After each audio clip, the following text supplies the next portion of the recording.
তোকে না একটা কথা বলার ছিল। আরে এদিকে না, এদিকে আয়।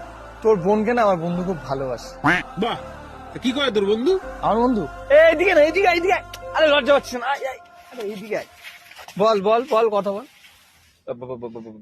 अबे जल्दी बोल, कल सुबह पनवेल निकलना है। বেকার।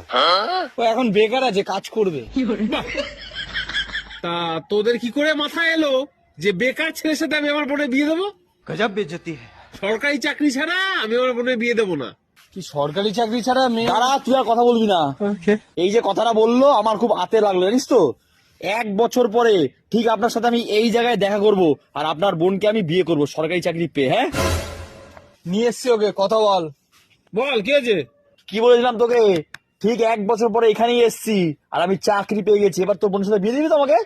তুই চাকরি পেয়ে গেছিস? হ্যাঁ, কিসে? প্রাইমারি স্কুলের টিচার। আমব্রেলা বানানো বলতো।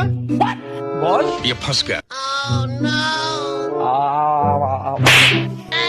কত সাল? 2016। শালা, এইভাবে আমার মান সম্মান ডুবিয়ে দিলি। হেৎ শালা। আমি একটা বেকার ছেলের সাথে বিয়ে দেবো, তাও প্রাইমারি স্কুলের টিচারের সাথে বিয়ে দেবো না। তুই যা। বেকারের সাথে বিয়ে দিবি? আমি তো বেকার। এই তো জামাই পেয়ে গেছি। চল।